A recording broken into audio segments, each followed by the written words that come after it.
veces las mujeres aprendemos a guardar silencio porque sentimos que nadie nos va a creer, porque pensamos que si hablamos nos van a señalar, o porque tememos perder todo lo que hemos construido con tanto sacrificio. Pero llega un punto en el que callar duele más que hablar. Ese punto llegó para mí el día en que entendí que, si no contaba lo que viví, otras mujeres podrían pasar por lo mismo sin saber que no están solas. Soy la sargento Daniela Torres. Tengo 32 años y hoy, después de muchos años de miedo, vergüenza y dudas, me atrevo a contarte lo que realmente pasó conmigo dentro del ejército. No voy a maquillar nada, no voy a suavizarlo. Hoy te voy a contar mi verdad. Antes de seguir con mi historia, quiero que le des un like a este video y coméntame qué harías tú si te pasara una situación como esta. Me gustaría leer tu comentario. Ahora sí, continuamos. Ingresé al ejército cuando tenía 24 años. Lo hice con la ilusión de servir a mi país, aprender disciplina y demostrarle a todos los que dudaron de mí que una mujer también podía ponerse el uniforme y ganarse el respeto con esfuerzo y capacidad. Desde el primer día trabajé más duro de lo que nadie imaginó. Fui la primera en llegar a los entrenamientos, la última en retirarme, y durante meses tuve que luchar contra comentarios disfrazados de bromas y miradas que evaluaban mi cuerpo en vez de mi desempeño. Pero aún así, seguí avanzando, porque sentía que lo que estaba haciendo era más grande que cualquier incomodidad. El problema comenzó cuando fui asignada a una unidad bajo el mando del capitán Rivas. Era un hombre de unos 40 y tantos, con fama de estricto y exigente, aunque muchos sabían que detrás de ese discurso se escondía un trato desigual hacia las mujeres. Yo pensaba que, si hacía todo bien, no tendría razón para fijarse en mí. ¡Qué ingenua fui! Apenas pasaron 2 semanas cuando empezó a llamarme a su oficina para revisar mi progreso. Las primeras veces, todo parecía normal, aunque notaba que me observaba de una forma que me hacía sentir incómoda. Yo intentaba mantenerme profesional, respondía corto y claro, y me retiraba lo más rápido posible. Pero las reuniones empezaron a hacerse más frecuentes, y cada vez sus preguntas eran menos sobre trabajo y más sobre mi vida personal. Me preguntaba si tenía pareja, dónde vivía, con quién, y cuando veía que yo no estaba cómoda, sonreía como si disfrutara de mi incomodidad. Un día, mientras revisábamos un informe, puso su mano en mi hombro con demasiada confianza. Me quedé congelada. Fue solo un segundo, pero bastó para que mi cuerpo me gritara que algo estaba mal. Me alejé con calma y fingí que necesitaba revisar un documento. Él lo notó, porque me miró con esa sonrisa que se le escapa a alguien que sabe que tiene poder sobre ti. La situación empeoró cuando empezaron los entrenamientos nocturnos. Él coordinaba las guardias y casualmente siempre me tocaban los turnos más pesados cuando él estaba de supervisión. No entendía cómo podía ser posible, hasta que escuché accidentalmente a 2 soldados comentando que él quería tenerme cerca porque le gustaba cómo me veía con el uniforme ajustado. Sentí que el corazón me latía con fuerza, no de vergüenza, sino de rabia e impotencia. Sabía que no podía enfrentarlo directamente porque él era mi superior. Sabía que si decía algo sin pruebas, la que quedaría como problemática sería yo. Así que empecé a cuidarme sola, a estar siempre acompañada, a evitar cualquier reunión con él que no fuera estrictamente necesaria. Pero él no se detuvo. Empezó a bajarme puntos en evaluaciones sin justificación. Se aseguraba de corregirme frente a otros, aunque yo supiera que no había cometido errores. Era como si quisiera romper mi confianza poco a poco. Yo seguía cumpliendo mis funciones, pero cada día me costaba más contener el miedo. Un día me ordenó quedarme después de la jornada para corregir unos reportes. Cuando llegué a su oficina, la puerta estaba cerrada. Golpeé. Nadie respondió. Me quedé ahí unos segundos, insegura de qué hacer, hasta que lo escuché detrás de mí. «Pasa», dijo, con una voz que no había escuchado antes. Sentí un frío recorrerme la espalda. Entré. Él cerró la puerta. Ese momento marcó un antes y un después en mi vida militar. Cuando él cerró la puerta, sentí que el aire dentro de la oficina se había vuelto más pesado, como si las paredes se hubieran cerrado un poco más. Me quedé de pie, rígida, sosteniendo la carpeta de reportes con tanta fuerza que mis dedos empezaron a doler. Él se acercó despacio, caminando con esa seguridad que solo tiene alguien que sabe que el sistema lo protege. Se apoyó contra su escritorio, cruzó los brazos y me observó como si estuviera evaluando algo más que mi trabajo. «Tú sabes que eres buena en lo que haces», dijo, con esa voz baja que pretendía sonar amable. Yo asentí sin mirarlo directamente, porque mi intuición me gritaba que cualquier gesto podría ser malinterpretado. «Pero también sabes», continuó, «que aquí todo depende de las recomendaciones de tus superiores, y yo puedo ayudarte si tú también cooperas conmigo». Ese momento hizo que se me helara la sangre. No necesitaba que lo dijera más claro, porque su tono lo había dicho todo. Traté de mantener mi postura firme, respiré hondo y respondí con un respeto que me costó mantener. «Mi trabajo y mis resultados hablan por mí, mi capitán. No necesito otro tipo de acuerdos». Él sonrió, esa sonrisa que hasta hoy me provoca un nudo en el estómago. Se levantó del escritorio y dio un paso hacia mí. Yo retrocedí instintivamente hasta que mi espalda tocó la puerta. «Eres valiente», murmuró. «Me gusta eso, pero recuerda que en este lugar la valentía te puede costar caro». Sentí que mis manos temblaban, pero apreté los dientes y mantuve la mirada lo más firme que pude. Él extendió la mano para tomar la carpeta que yo tenía, y cuando sus dedos rozaron los míos, supe que tenía que salir de ahí antes de que él intentara ir más lejos.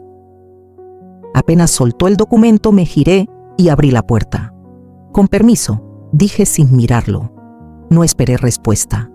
Caminé rápido por el pasillo, con el corazón golpeándome el pecho tan fuerte que pensé que cualquiera podría escucharlo. Esa noche no pude dormir. Me acosté en mi litera mirando el techo, tratando de procesar lo que acababa de pasar. Intentaba convencerme de que tal vez lo había malinterpretado, que quizá estaba exagerando, que tal vez solo era un comentario fuera de lugar. Pero mi cuerpo no mentía. Se sentía amenazado. Se sentía invadido. Y esa sensación no era nueva, solo que ahora había llegado a un punto que ya no podía ignorar. Pasé las siguientes semanas siendo más cautelosa que nunca. Evitaba estar sola en espacios cerrados. Pedía que otro superior revisara mis informes. Buscaba estar siempre en movimiento para no dar lugar a llamadas innecesarias.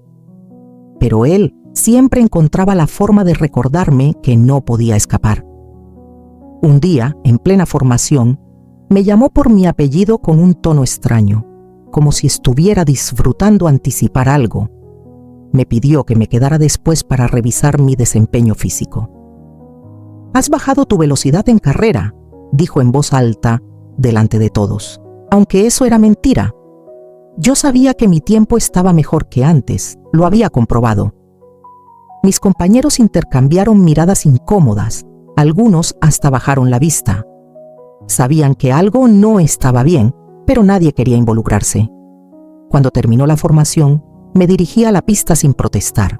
Él llegó 15 minutos después. Yo ya estaba calentando porque no quería que me dijera que no estaba tomando en serio la evaluación. «Esta prueba es especial», dijo con una expresión que no pude descifrar. «La voy a supervisar yo personalmente». Hice la carrera completa, corrí con el alma, como si cada zancada fuera un grito de desesperación que no podía salir por mi boca. Terminé agotada, con las piernas temblando, pero satisfecha, porque sabía que había hecho un excelente tiempo. Él se acercó con su libreta en mano, escribió algo y luego se quedó en silencio. «Tu tiempo no es malo, pero tampoco es suficiente», murmuró sin levantar la vista. «Estás perdiendo disciplina». Sentí que me ardían los ojos. No porque dudara de mí, sino porque entendí que esa evaluación estaba manipulada desde el principio. Él solo buscaba una excusa para bajarme puntos formalmente. Lo peor vino 3 días después. Recibí un memorándum donde se registraba oficialmente una falta de compromiso físico y actitudinal. Esa nota podía afectar mis ascensos, podía arruinar años de esfuerzo, podía convertirme en una soldado con historial conflictivo. Cuando vi la firma del capitán Rivas al final del documento, mis manos comenzaron a temblar de rabia, de impotencia, de miedo. Me di cuenta de que ya no era solo acoso, era un castigo, era una advertencia, era violencia disfrazada de disciplina militar. Esa noche, después de horas dándole vueltas, tomé una decisión que cambiaría mi vida dentro del ejército. Iba a denunciarlo. Cuando terminé ese fin de semana libre en casa de mis padres y volví a la base, todo parecía estar exactamente en el mismo lugar, como si nada hubiera pasado, como si el mundo hubiera seguido su rutina sin enterarse de que una mujer como yo estaba cargando una duda que me quemaba el estómago por dentro. A veces pienso que lo peor de vivir dentro de un sistema tan rígido es que no importa lo que sientas, no importa si quieres llorar, gritar, dudar o correr, todo tiene que seguir igual. Todo tiene un horario, una jerarquía y un comportamiento esperado. Y si rompes una sola parte de ese molde, ya te miran como si fueras una bomba a punto de explotar. Y yo aquellos días caminaba como una sombra, tratando de ordenar mis pensamientos, pero al mismo tiempo intentando que nadie notara lo que estaba pasando por mi cabeza. Porque en el ejército todo se sabe, y cuando algo se filtra, a veces termina siendo peor que el problema original.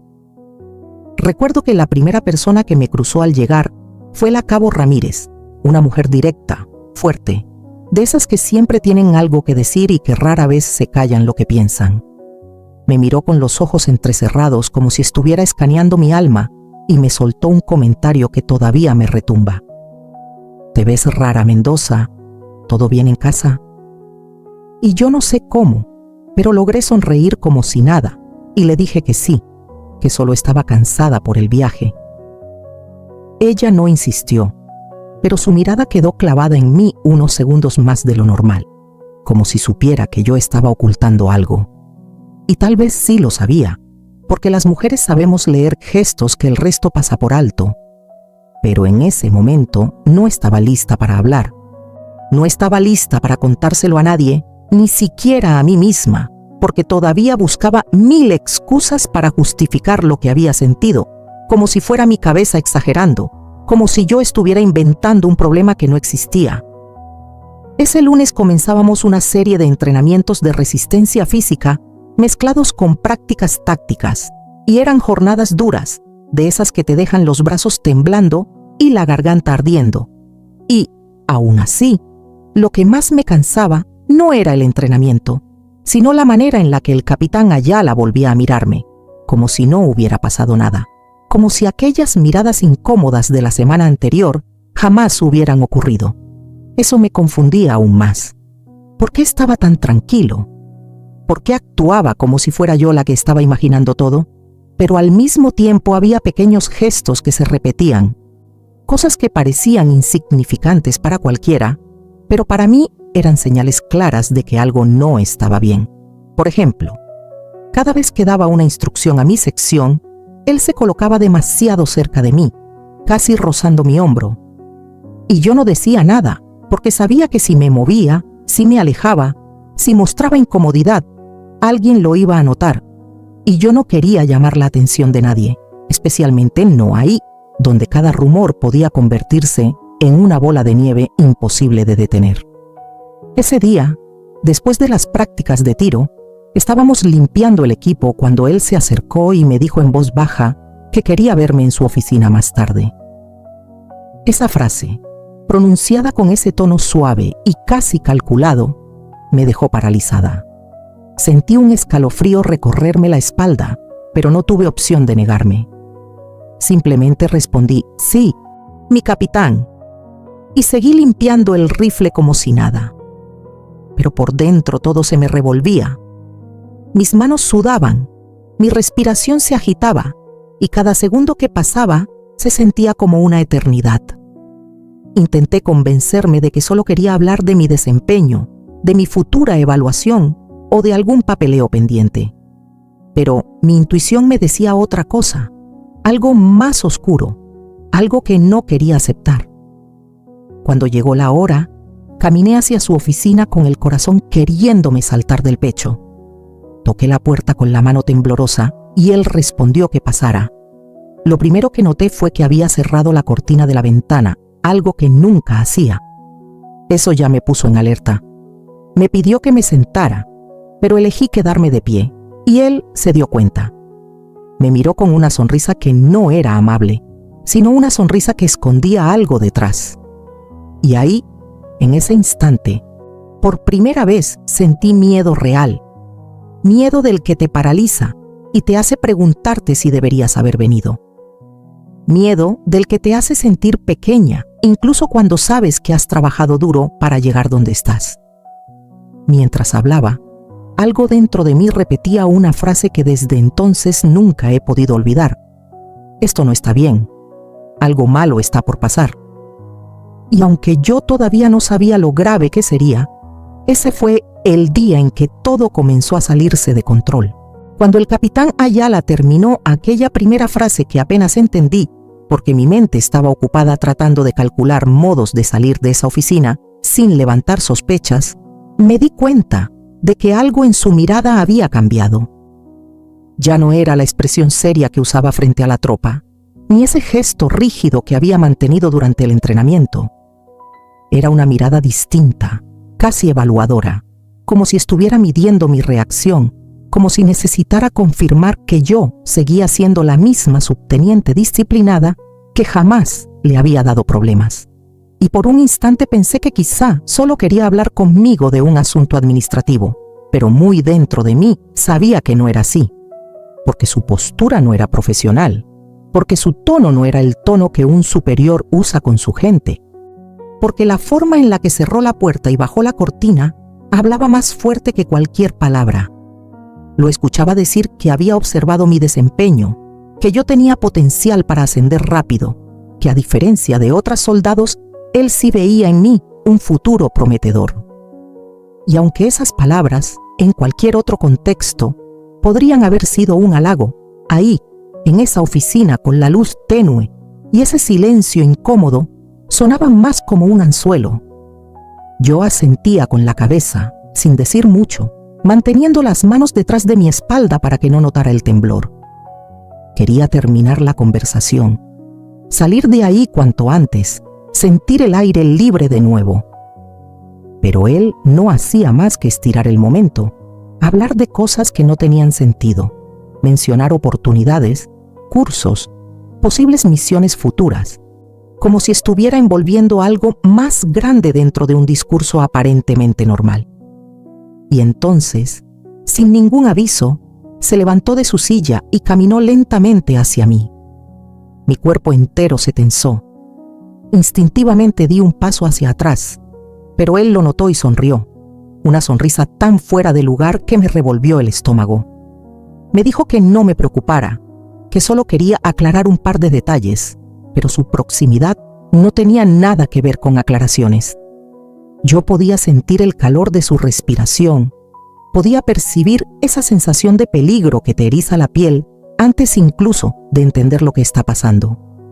Y fue ahí, en ese movimiento, en esa invasión silenciosa de mi espacio, cuando me di cuenta de algo que me retorció el corazón. Yo ya no estaba a salvo. No sé cuántos segundos pasaron antes de que encontrara la fuerza para dar un paso hacia un costado y crear distancia entre los dos. Solo sé que mi voz salió más firme de lo que esperaba cuando le dije: «Con su permiso, mi capitán, debo regresar con mi equipo». Lo dije sin mirarlo directamente, porque si lo hacía sentía que mi miedo se iba a notar. Pero aún así, él colocó una mano en mi brazo para detenerme. Esa mano, ese contacto que no tenía ninguna razón profesional, me quemó como si me estuvieran marcando.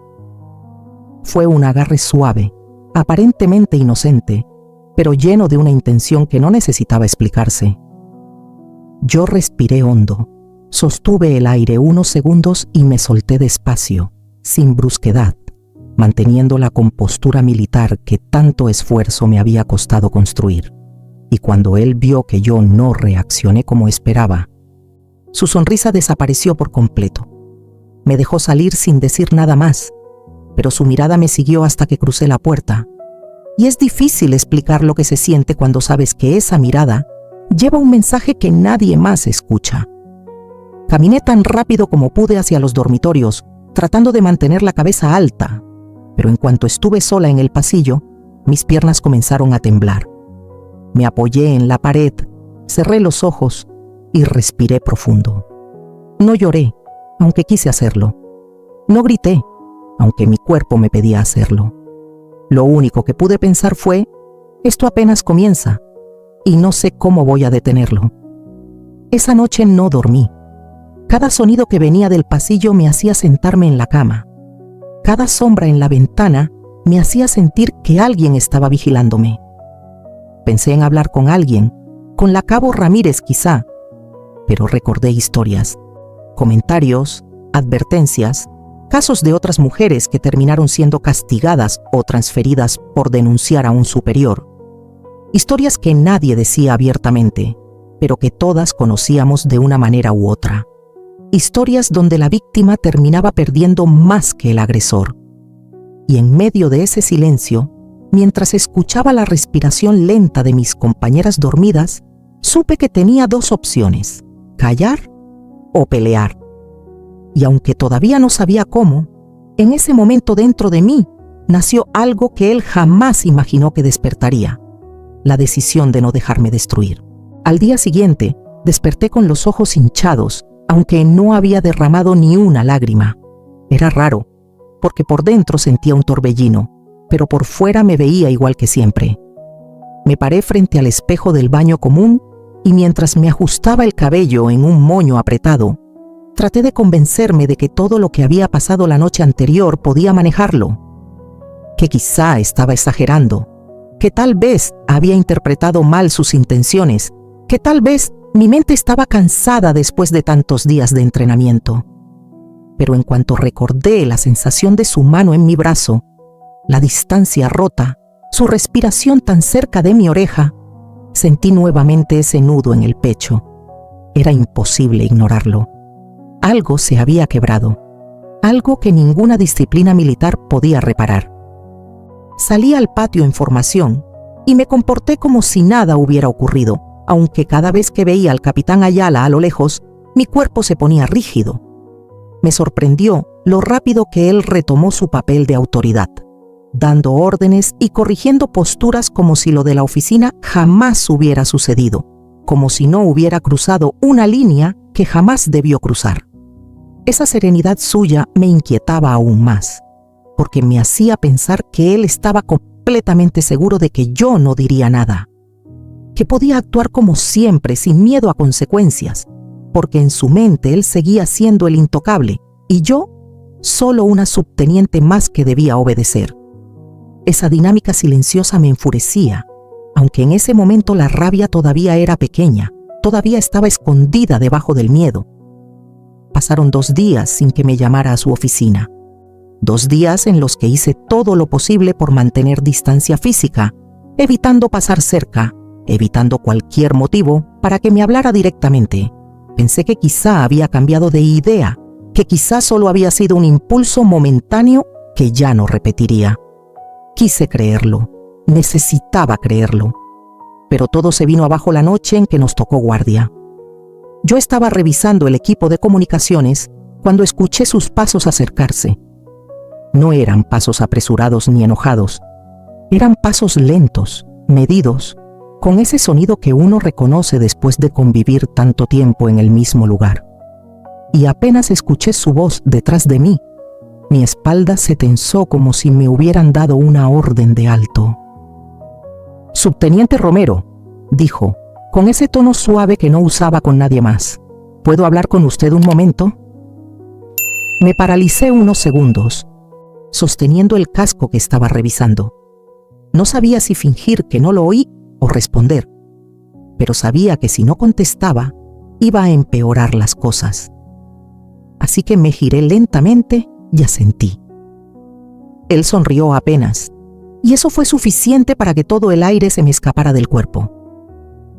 Me llevó unos metros hacia una zona donde no había casi nadie. Era un área entre los almacenes y las antenas de comunicación, un lugar donde solo pasaban soldados cuando buscaban herramientas o radios. El viento era frío, pero aún así sentí que el ambiente se cerraba a nuestro alrededor.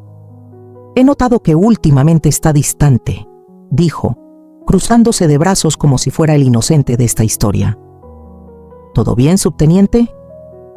Esa pregunta, formulada con esa falsa preocupación, me atravesó como un puñal. Quise responderle con palabras fuertes, decirle que lo que estaba haciendo estaba mal, que no tenía derecho, que yo no era su juguete, pero mi voz no salía. Me quedé mirándolo en silencio y él dio un paso más cerca. No tan brusco como la primera vez, pero lo suficientemente calculado como para hacerme sentir atrapada. Ahí fue cuando entendí que él estaba midiendo mis límites, observando hasta dónde podía llegar sin que yo reaccionara. Y eso, más que el miedo, me provocó una sensación profunda de indignación, una que me hizo apretar la mandíbula. Mi capitán, logré decir finalmente, prefiero mantener las conversaciones estrictamente profesionales. Él me miró como si yo hubiera dicho algo absurdo, algo fuera de lugar. Se rió un poco, una risa que sonó como burla, como si estuviera seguro de que yo no tenía idea de con quién estaba hablando. Y luego inclinó la cabeza, acercándose más de lo necesario. No tiene por qué hablarme así, Romero. Yo solo quiero ayudarla. Usted sabe que aquí las oportunidades dependen mucho de la gente correcta. Esa frase me heló la sangre. Las oportunidades dependen de la gente correcta. Ahí estaba su amenaza disfrazada de consejo. Ahí estaba su advertencia, su mensaje cifrado. Si no haces lo que quiero, puedo destruirte. Sentí una mezcla de náuseas y rabia, pero en lugar de retroceder me quedé firme. No sé de dónde salió ese valor tan repentino, pero salió, y lo sostuve como pude. Con su permiso, mi capitán, dije sin temblar, debo continuar con mis funciones. Lo dejé hablando solo. Caminé sin mirar atrás, aunque podía sentir su mirada clavada en mi espalda, una mirada cargada de una irritación que no se molestó en disimular. Esa noche regresé a mi litera con el corazón acelerado, pero también con una decisión más clara. Esto ya no podía seguir así. Si él pensaba que yo iba a ceder, estaba completamente equivocado, pero sabía que enfrentarlo tendría un costo, uno que todavía no alcanzaba a imaginar. Esa noche, mientras intentaba dormir, repasé una y otra vez la escena con el capitán Ayala. La forma en que me habló, la manera en que intentó disfrazar sus intenciones bajo palabras bonitas, la risa que soltó cuando le dejé claro que quería mantener todo profesional. Había algo en su expresión, algo oscuro, como si para él mi respuesta no fuera una negativa, sino un reto personal, como si al decirle que no, lo hubiera provocado. Y esa idea me mantuvo despierta, con el estómago revuelto y el corazón golpeando tan fuerte que me era imposible conciliar el sueño. Pensé en pedir un cambio de área, un traslado temporal, cualquier cosa que pudiera alejarme de él, pero sabía que eso no era tan sencillo. Él tenía poder, él tenía conexiones y sobre todo tenía una reputación que lo protegía como una armadura difícil de atravesar. Al amanecer, con los ojos hinchados y la mente cansada, salí a formación. Intenté mantener el enfoque, pero era difícil ignorar la tensión que se había instalado en mi cuerpo desde aquel incidente. Y mientras estábamos formados, escuché cómo mis compañeras comentaban cosas triviales, que si el desayuno había sido demasiado salado, que si la rutina física del día anterior había sido más dura de lo usual, que si el sargento estaba de mal humor. Todo sonaba tan cotidiano, tan normal, tan ajeno a la tormenta que llevaba por dentro. Me pregunté cuántas de ellas habrían pasado por algo parecido. ¿Cuántas habrían sido calladas? ¿Cuántas habrían aprendido a actuar como si nada les hubiera pasado para sobrevivir? El capitán apareció minutos después, caminando con su típica postura firme, mirando a cada uno como si pudiera leer nuestros pensamientos. Cuando pasó cerca de mí, sentí su mirada detenerse unos segundos más de lo necesario. No dijo nada, pero fue suficiente para que mi respiración se alterara. Después de dar las órdenes del día, se retiró, y por un momento pensé que tal vez me dejaría tranquila, que tal vez ya había entendido que no me prestaría a su juego. Pero la sensación en mi pecho me decía lo contrario. Él no era de los que renunciaban a lo que querían, y yo sabía que él me quería en una posición donde yo no tuviera escapatoria. Ese mismo día, mientras estábamos en prácticas, el sargento Vargas me llamó aparte. Me dijo que el capitán Ayala había solicitado un informe detallado de mi desempeño durante las últimas semanas. Me preguntó si había pasado algo importante, porque no era común que un capitán pidiera un reporte tan específico de un suboficial, a menos que algo estuviera mal. Sentí que la sangre me bajaba de golpe. No supe qué responder. No podía decir la verdad. No todavía. Solo negué con la cabeza y dije que seguramente era un procedimiento rutinario. Pero el sargento me miró con una expresión que nunca había visto en él. Era una mezcla de duda y preocupación, como si él también sintiera que algo no cuadraba del todo. El resto del día fue un infierno silencioso. Cada movimiento que hacía sentía que estaba siendo observado. Cada error mínimo parecía amplificado. Y en cada pausa, mi mente repetía el mismo pensamiento. ¿Está preparando algo? ¿Quiere presionarme? Esa idea me envolvió tanto que apenas probé la comida en el almuerzo. Y cuando terminamos las actividades, en lugar de ir a descansar, decidí ir a la biblioteca militar, donde casi nunca había gente. Ahí me senté con el cuaderno que siempre llevaba conmigo y por primera vez escribí lo que estaba ocurriendo. No como queja, sino como constancia. Necesitaba dejar huella de cada detalle por si las cosas escalaban. Era mi única defensa en un sistema donde la palabra de un capitán tenía más peso que la de una subteniente. Pero lo que realmente hizo que el miedo creciera fue lo que pasó al caer la noche. Estaba guardando mis cosas cuando una compañera, la cabo Ramírez, se me acercó en silencio. Me dijo que tuviera cuidado, que había escuchado rumores, que el capitán Ayala ya había tenido problemas similares en otro destacamento, pero que gracias a su historial impecable y a sus contactos, todo había quedado en nada. No me dio más detalles, pero su expresión decía suficiente. Yo ya no estaba paranoica. Lo que estaba viviendo era real, y él no era la víctima de mis interpretaciones. Él era un acosador experimentado. Esa noche, en la oscuridad del dormitorio, mientras escuchaba las respiraciones tranquilas de las demás, entendí algo que me atravesó el alma. Esto ya no era solo una incomodidad, era un peligro real, y si no actuaba pronto, algo peor podía ocurrir. Me costó aceptar que no podía enfrentarlo sola, que tendría que buscar apoyo, que tendría que abrir la boca. Pero sabía que el momento venía y que cuando llegara, mi vida dentro del ejército no volvería a ser la misma. Al amanecer del día siguiente, me desperté con la sensación de que mi cuerpo ya no me pertenecía. Era como si mi mente hubiera pasado la noche luchando en silencio contra una sombra que yo misma había tratado de ignorar durante demasiado tiempo. Me levanté despacio, tratando de no hacer ruido, y mientras me ponía las botas pensé en lo que la cabo Ramírez me había dicho la noche anterior. Su advertencia seguía resonando en mi cabeza como un eco incontrolable. Ten cuidado, él ya lo ha hecho antes. Esa frase lo cambió todo, porque dejó claro que lo que yo estaba viviendo no era nuevo, ni aislado, ni un malentendido. Era un patrón. Y yo no iba a ser una víctima más en esa cadena silenciosa que él había construido durante años aprovechándose del miedo de mujeres jóvenes como yo. Ese día, durante la formación, sentí que el aire era más pesado que nunca. La mirada del capitán Ayala se paseó por cada fila con la misma seguridad de siempre, pero cuando llegó a mi posición, pude ver algo distinto en sus ojos. Era como si supiera que yo estaba pensando algo que él no podía controlar, como si intuyera que yo estaba a punto de quitarle un pedazo de poder que él creía eterno. No dijo mi nombre, no me corrigió, no intentó acercarse, pero su silencio tenía un filo que me hizo estremecer. Ese tipo de hombres no necesitan gritar para intimidar, su presencia basta, y él sabía eso mejor que nadie.